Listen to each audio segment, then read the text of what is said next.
My name is Avery Collins. I'm 28 years old. And the strange thing about the moment your future dies is that it almost never sounds dramatic when it begins. There's no music, no shattered glass, no perfect sentence hanging in the air like a warning you can point to later and say, "That was it." Sometimes it starts with something as small as laughter in a crowded kitchen. Daniel Hayes and I had been together for 3 years. 3 years of something that, looking back now, I understand was rare in a way people don't recognize until it's gone. We lived together for 2 of those years. Same apartment, same routines, same quiet, dependable rhythm that slowly turns two separate lives into something shared and steady. Daniel was 31, a structural engineer, the kind of man people overlook if they're only paying attention to noise. Because he wasn't loud. He didn't perform. He didn't need to be the center of anything. He just showed up every day, without fail. He came home smelling like dust and concrete, shoulders tight from work, hands rough from things I never really understood but always respected. He'd drop his keys in the same bowl by the door, loosen his tie, and ask me how my day was, like the answer actually mattered. And it did. To him, it always did. That was Daniel. Steady. That's the word that keeps coming back to me, no matter how much time passes. Steady in a way that doesn't feel exciting when you have it, but feels like oxygen when it's gone. I was not steady. I don't think I understood that about myself then. I knew I was social, energetic, the kind of person who could walk into a room and find conversation anywhere. I got bored easily. I liked attention more than I ever admitted out loud. And I had this quiet, persistent habit of wanting things I didn't have, and slowly losing interest in the things I did. I knew these things about myself, just not in a way that felt urgent. Not in a way that made me stop and think, maybe I shouldn't bring this into a relationship with someone like him. Daniel had a younger sister. Her name was Chloe. She was 2 years younger than him and lived about 40 minutes away. She came around a few times a year, holidays, birthdays, the occasional weekend when she didn't feel like being alone in her own apartment. I want to be precise about Chloe, because precision matters here. She wasn't extraordinary. Not in the way people imagine when they try to make sense of a story like this. She wasn't some overwhelming force that pulled me in against my will. She wasn't someone I had secretly wanted all along. She was easy, charming in a surface-level way, funny in small bursts. The kind of person who paid attention when she spoke to you, just enough to make you feel slightly more interesting than you actually were. And I liked that. I liked it more than I should have. It started at Daniel's father's birthday party. Their parents' house. Too many people. Too much noise. The kind of gathering where conversations overlap and nobody is tracking exactly who's in which room at any given time. Daniel was outside in the garage helping his dad fix something. I was in the kitchen. Chloe was in the kitchen. And I'm not going to walk you through it step by step. Because the step by step isn't the point. And some of it, I'm still too ashamed to lay out in clean, detailed sentences. What I will say is this. It didn't come from nowhere. It had been building. Small moments, lingering conversations, eye contact that lasted a second too long. Things I told myself were harmless, because nothing had happened yet. And nothing has happened yet can do a lot of work in convincing you that you're still a good person. Something happened, and then it happened again. And then, a few weeks later, I found out I was pregnant. I need you to understand the exact shape of the delusion I was living inside of when I saw that positive test. Because without it, nothing else in this story makes the kind of terrible sense that it does. My first thought was not Daniel, not the man I had built a life with, not the relationship I was actively destroying. My first thought was, what happens next? Not in a practical way, in a story way, in a way that now makes me feel physically sick to admit. I thought about who would fight for me. I thought about whether I was the kind of woman men fought over. I told myself Daniel would be devastated, but that his love for me would be bigger than his devastation. That he would stay. That he would fight. That somehow, this would become proof of how much I meant to him. I told myself all of this without any real understanding of who he was. Because a man who is actually good does not love you by accepting the unacceptable and calling it devotion. That's not love. That's damage. I told him on a Tuesday evening. At the kitchen table we had shared for 2 years. The same table where we had eaten dinners, paid bills, laughed over stupid things that felt important at the time. He asked me how far along I was. I told him. He asked me if it was his. And the fact that he asked tells you everything about what he must have already been sensing. The way people who love you sometimes see the shape of something before you say it out loud. I told him the truth. I have never seen a person go so still so fast in my life. He didn't yell. I want to be clear about that. Because in the version of the story I had built in my head, there was a scene, there was anger, there were raised voices and tears and something explosive that we would somehow survive together. I had imagined us going through the fire and coming out the other side stronger. I had written that ending for us so many times. I started to believe it was real. He didn't give me that. He sat there, quiet, for a long time. Long enough that the silence became something physical in the room. Heavy, specific, unavoidable. Then he stood up, walked to the bedroom, came back with his phone, sat down again, and started making calls. His mother, his voice calm, controlled, almost detached. He told her he needed to come over, that something had happened. He didn't say what. He didn't look at me while he spoke. When he hung up, he finally looked at me, and I don't have the right language for what was in his expression. It wasn't rage. It wasn't even pain in the way I expected. It was something quieter, something colder, like a man who had just confirmed something he had been hoping wasn't true, and was now adjusting to the reality that it was. "I need you to find somewhere to stay tonight," he said. "Daniel, I need you to do that now," he repeated. Then, softer. "Please." I called my sister, packed a bag, left the apartment that still felt like home, even as it was already becoming something else. That night, lying in her guest room, staring at a ceiling that wasn't mine, I told her everything, and I watched her face do something I will never forget. That slow shift, from concern to understanding to disappointment she couldn't hide. She didn't yell. She didn't abandon me. But she said something quietly that stayed with me long after everything else fell apart. "This wasn't a mistake, Avery," she said. "Mistakes are accidents. This was a choice." She was right. I texted Daniel that night, twice. Once to say I was sorry. Once to ask if we could talk. He read both. He didn't respond. And still, lying there in the dark, I held on to the belief that this was just the beginning. That this silence was temporary. That the part where he fought for me was still coming. I didn't understand yet that the silence was the answer. The days that followed were the slowest of my life. Not dramatic, not cinematic, just slow in the way pain becomes unbearable when nothing interrupts it. I stayed in my sister Leah's guest room for 3 nights before she gently told me I couldn't live there indefinitely. She wasn't cruel about it. She didn't need to be. There was already enough truth in the room without anyone sharpening it. Leah was older than me by 4 years. She had always been the kind of woman who saw things clearly, even when the rest of us were still dressing our confusion up as hope. She made coffee every morning, tied her hair back with the same black elastic, and moved through her kitchen like someone whose life belonged fully to her. I remember watching her one morning while I sat at the counter, still wearing one of her sweatshirts, my phone face up beside me like an object I was trying not to pray to. "You need to stop staring at it," she said without looking at me. He might answer. Leah turned then, not angry, just tired. "Avery," she said, "you are still talking like this is a pause." I didn't answer, because it was. That was exactly how I was talking. Like Daniel had stepped out of the room emotionally and would come back once he'd had time to breathe. Like grief had stages, and one of those stages was returning to me. Like love, real love, the kind I had always quietly relied on without earning, would rise above betrayal and choose me anyway. I was still living in that delusion, even then, especially then. On the 4th day, I went back to the apartment. I told myself I was going home. But the second I opened the door, I understood something had shifted in a way I couldn't reverse. The place looked the same. That was the worst part. The blanket still folded over the arm of the couch, the shoes by the door, the half-used olive oil bottle on the kitchen counter, his coffee mug in the cabinet, his jacket still hanging on the hook. Every ordinary thing remained in place, and yet the apartment felt evacuated. Not empty. Worse than empty. Vacated. Like something essential had already left and the furniture just hadn't caught up yet. I walked into the bedroom and sat on the edge of the bed and listened to the silence until it became unbearable. Then I texted him again. "Can we please talk?" Nothing. An hour later, "I know you hate me, but please don't do this like I don't exist." He read that one too. No response.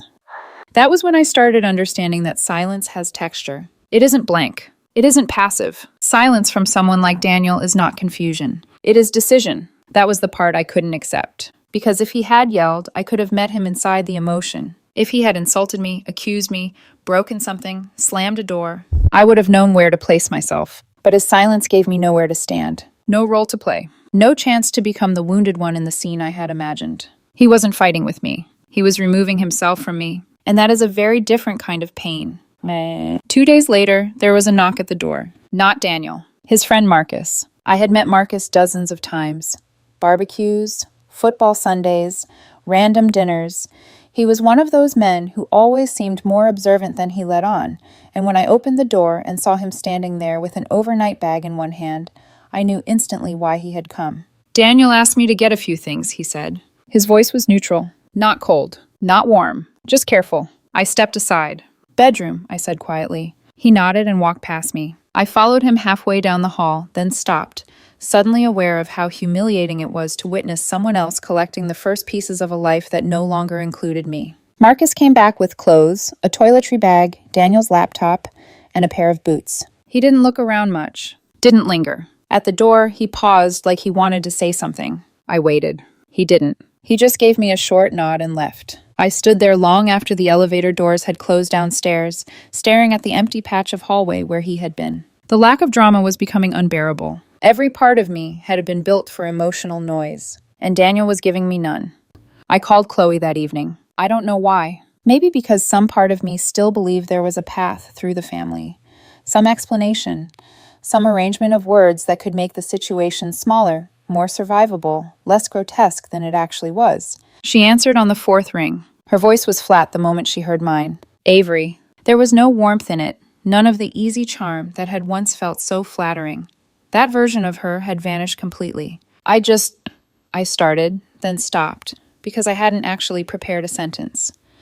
I didn't know if Daniel had said anything. A pause. He said enough. I closed my eyes. Chloe! No, she said. Not loud, not emotional, just immediate. And in that single word, I heard something I hadn't let myself hear before. Not seduction, not confusion, not shared guilt. Distance. Clean distance. The kind people create when they have already decided exactly what a thing was and have no interest in revisiting it. I'm not doing this with you, she said. I wasn't asking you to do anything. Another pause. Then, with a kind of controlled coldness that made me feel suddenly foolish all over again, she said, You should stop calling me. And then she hung up. I sat on the kitchen floor after that, not because I collapsed, because I didn't know where else to go.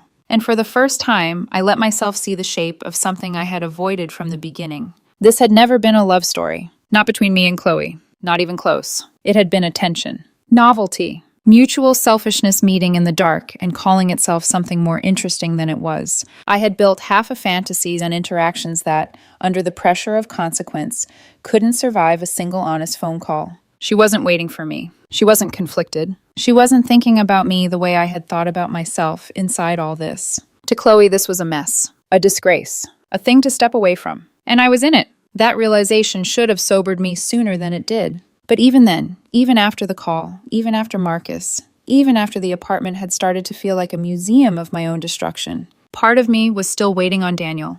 Because Daniel was the main event. Daniel was the person who mattered. Daniel was the one I loved. Which is a terrible thing to realize only after you've detonated his life. 11 days passed before I heard from him directly. Not a text, not a call, an email. That should tell you everything. The subject line was simple, arrangements. I stared at it for a full minute before opening it. The message was short. He said he needed to collect the rest of his belongings. He asked me to let him know a time I would be out of the apartment. He said he hoped I was doing okay. And then, in language so calm it made my hands shake, he said he would not be able to continue the relationship. Not, I can't forgive this. Not, you ruined everything. Not, I never want to see you again. Just, he would not be able to continue the relationship. There was something devastating about how adult it was, how measured, how final. He did not perform pain for me. He did not give me the suffering I had unconsciously expected, as though his suffering would somehow prove what we had was significant enough to destroy. He just ended it with clarity, with dignity, with the exact same steadiness he had brought to loving me. I read the email 6 times. Then I cried so hard I made myself nauseous. And still, when the worst of it passed, I found myself opening a reply and typing, "Can't we at least talk in person?" I stared at the sentence, deleted it, because for the first time, I understood that asking him for an in-person conversation was not about his closure. It was about my need for one more chance to affect him, one more scene. One more moment where I could feel like I still mattered inside the wound. I didn't send it. I just sent a time. Saturday, 10 a.m. I'll be gone. That was all. I went to Leah's that Saturday and spent the morning pretending to watch a cooking show, while every part of my body remained tuned to the apartment I wasn't in. I imagined him there, walking through the rooms, opening drawers, lifting his books from the shelf, taking the lamp from his side of the bed, the records he loved, the framed print from his old place, the gray hoodie I used to steal when mine were in the wash. I imagined him seeing things that belonged to both of us and deciding whether they were still his, or whether leaving them behind was easier than touching them one last time. The thought made my chest hurt. At noon, Leah muted the TV and said, "You can go back now." I don't know if she'd timed it or if she just knew I couldn't sit there any longer. I drove home with both hands gripping the steering wheel so tightly my fingers ached. When I opened the apartment door, it was quiet. Not the usual quiet, a different kind. Finished quiet. I walked in slowly. His books were gone. His records were gone. The lamp from the bedroom was gone. The jacket from the hook. The chargers from the wall. The shaving kit from the bathroom. The little accumulated evidence of a man having lived somewhere and expected to keep living there. Gone. But not everything. That was somehow worse. The couch remained. The dishes remained. One of the plants remained because I had bought it, though he had kept it alive better than I ever did.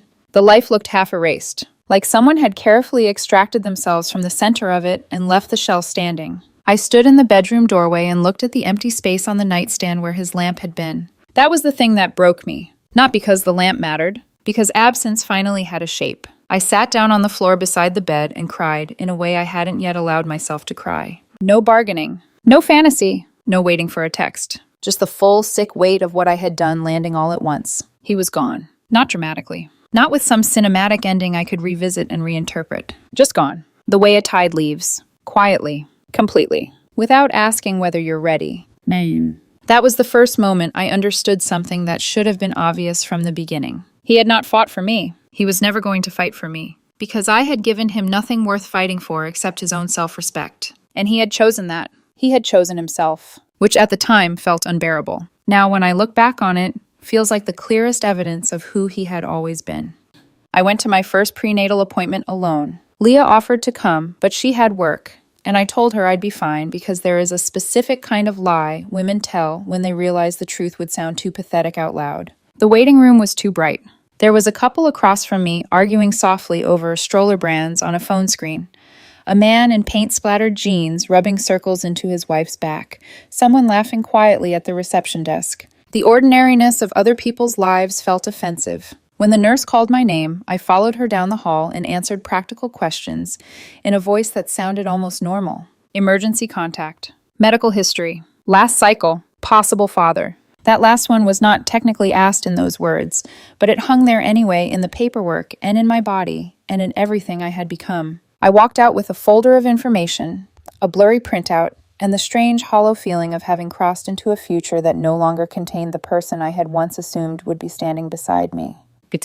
Chloe texted me once after that. A single message. "Have you decided what you're doing?" That was it. No apology. No tenderness. No mention of Daniel. No acknowledgement of what had detonated around us. Just logistics. Like we were discussing shipping details. I stared at the screen for a long time. Then I typed, "I'm keeping the baby." She replied 3 minutes later. "Okay, let me know what you need." I almost laughed when I read it. Not because it was funny, because it was so small, so completely out of proportion to the size of the ruin. That was the moment I understood she had never seen me the way I had imagined anyone in this story seeing me. Not as the center, not as the tragedy, not as the woman worth rearranging a life around. I was just the person carrying the consequence. And Chloe was already halfway outside the blast radius.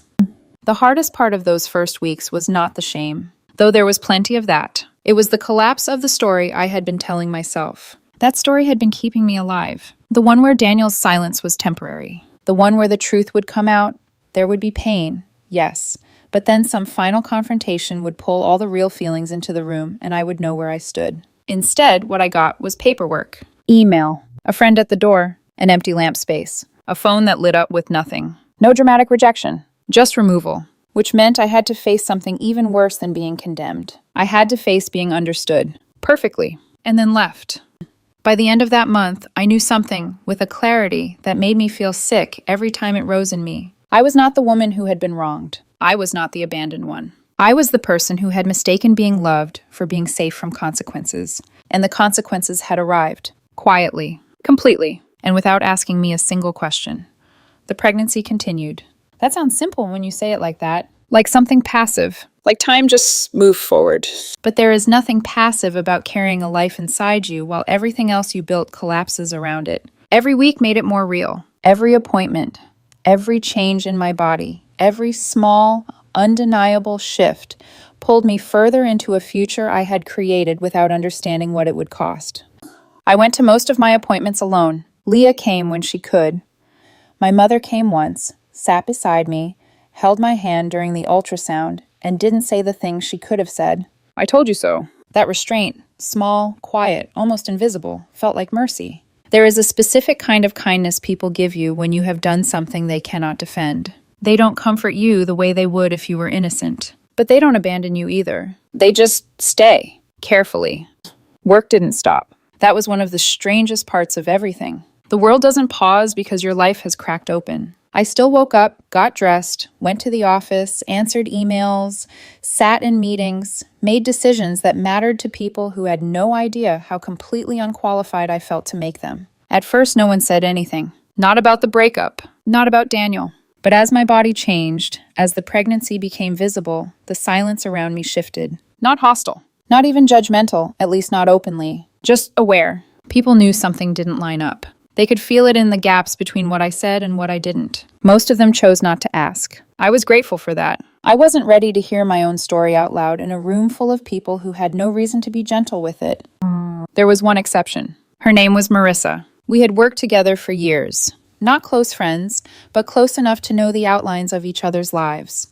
The kind of connection built on shared lunches and small confidences that never quite cross into intimacy. She caught me in the break room one afternoon, late enough in the pregnancy that it was impossible to pretend anymore. "How are you actually doing?" she asked. Not the polite version, the real one. I could have deflected. I should have. But something in her tone made it difficult to lie convincingly. So I didn't tell her everything. But I told her enough. "That relationship ended," I said, "and I'm doing this alone." The word sat there between us. Alone. She didn't react dramatically, didn't ask for details, didn't fill the silence with empty comfort. She just nodded slowly, like she understood the weight of what I wasn't saying, refilled my water bottle, and sat with me for a few minutes before going back to her desk. It was such a small thing, but it mattered more than I expected. Because after Daniel, I started noticing the scale of small kindnesses, the ones I had been surrounded by before and never really seen. Socially, things didn't explode. They dissolved, quietly. The friends Daniel and I had shared, the couple friends, the dinner friends, the people whose connection to me had always been routed through us. They didn't call me out. They didn't confront me. They just stopped reaching out. Invitations slowed, then stopped. Group chats went quiet. Plans I used to be included in continued without me. It wasn't punishment. Not exactly. It was something more natural than that, like water finding its level. People adjusting to the version of the story that made the most sense to them, and stepping away from the part that didn't. I didn't blame them. I couldn't. The full picture warranted distance. What I wasn't prepared for was how much of my life had been built on shared ground. 3 years is long enough to build something that feels like yours, without realizing how much of it is actually ours. When the ours disappears, you find out what's left. What was left for me was smaller than I thought. Leah stayed. She stayed in the way only a sister can. Honest, uncomfortable, unwilling to let me rewrite what happened into something softer. "You keep looking backward like there's something there you can fix," she told me one night while we sat on her couch, the TV playing, something neither of us was really watching. "There isn't." "I know," I said. "You don't," she replied. "Because if you did, you'd stop waiting for him to come back in some version of this where it makes sense." I didn't argue, because even then, even months later, a part of me was still waiting. Not for a relationship, but for a moment, a conversation, something that would let me place everything inside a shape I could understand. Cody reached out once, about 4 months in. A phone call. The first real conversation we had since everything fell apart. It felt strange hearing his voice, familiar and distant at the same time. "I want to be involved," he said. Straight to the point. No hesitation. "I'm not going anywhere. I know what this means." He said it like someone checking off responsibility, like someone who understood the outline of the situation and had decided to meet the minimum requirements of being a decent person. I listened, said very little, because there was something in his tone that made it impossible to pretend this was anything other than what it was. Not love, not partnership, not even shared regret, just obligation. "I'm keeping the baby," I said.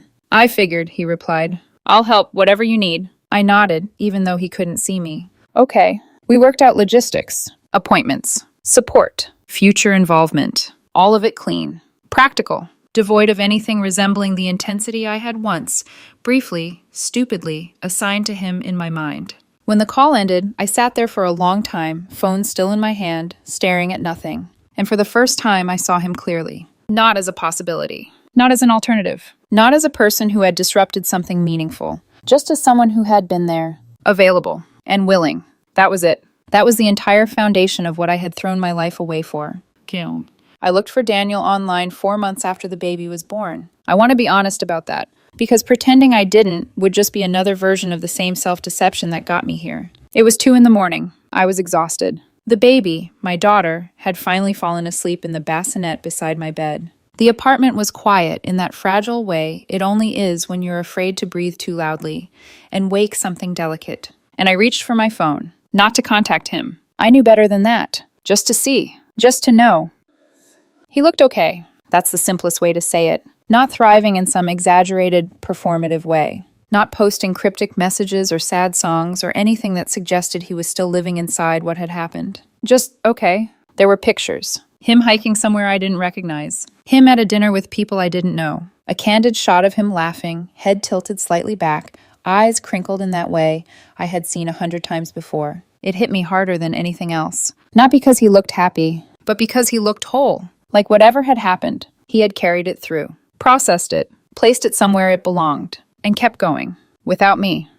I put my phone down and looked at my daughter. Her name is Iris. She was asleep beside me, making this small, soft sound she always made when she was drifting deeper into sleep. I don't have the right words for that sound, only that it is the best thing I have ever heard. She is the most real thing in my life, the most undeniable, the most constant, and she is also the evidence of the most destructive choice I ever made. Both of those things are true. At the same time, every day. Holding those two truths together, that has been the hardest part. Not the logistics, not the exhaustion, not even the loneliness, though that has its own sharp edges. It's the understanding, the clarity, the way everything makes sense now in a way it didn't before, and how useless that clarity is when it arrives too late to change anything.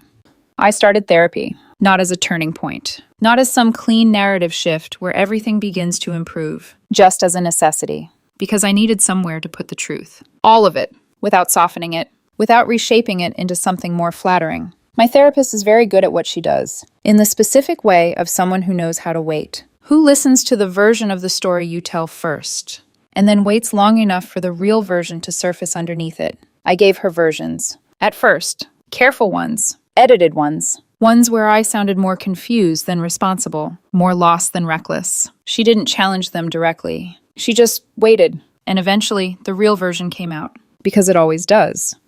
The real version is this. I was a person who did not believe the good things in her life were real until I broke them. I was someone who confused restlessness for depth, who mistook novelty for meaning, who told herself stories about deserving more, without ever asking what more actually was. I didn't know how to sit inside a life that was working. So I disrupted it, and called that disruption honesty, or instinct, or need, anything but what it actually was.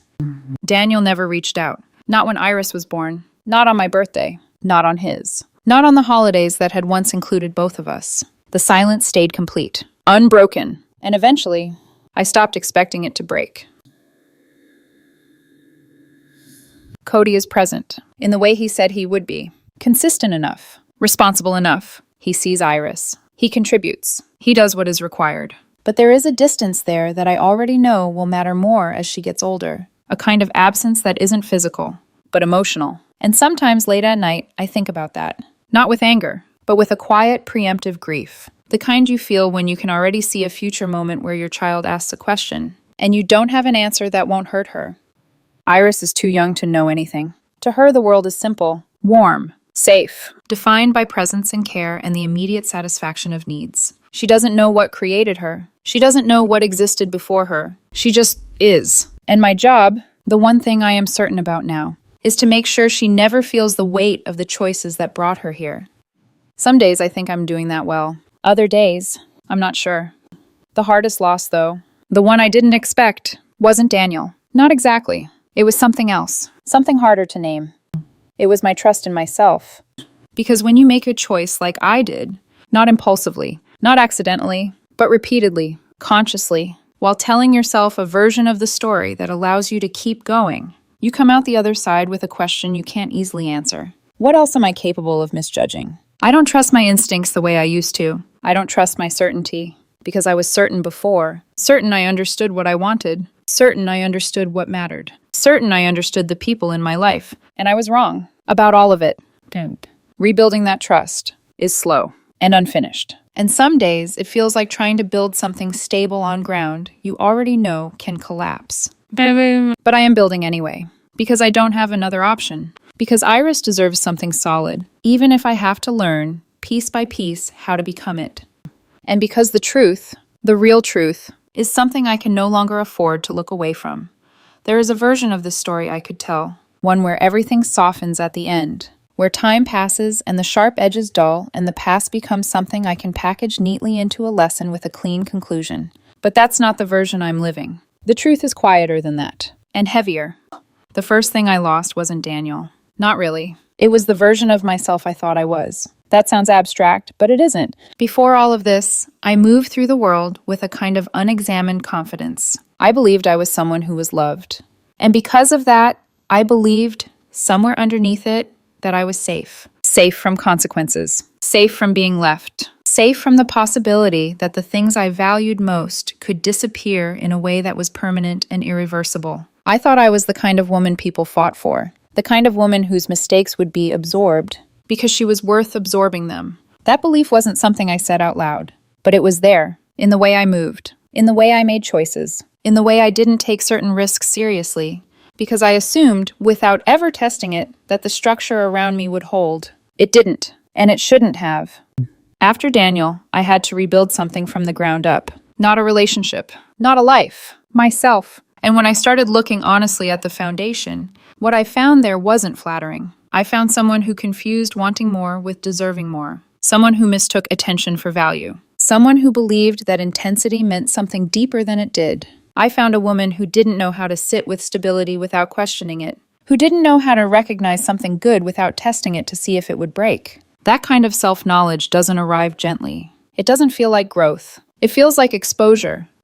Therapy helped. Not in the way people sometimes talk about it, like a breakthrough moment where everything clicks into place. It was slower than that. More uncomfortable. More repetitive. Sitting across from someone who refused to let me hide behind language that softened what I had done. Who kept bringing me back, again and again, to the same simple point. You made choices that aligned with what you wanted in those moments. Not what I thought I wanted. Not what I wish I had wanted. What I actually chose. There is no version of accountability that doesn't pass through that realization. And once you see it clearly, you can't unsee it.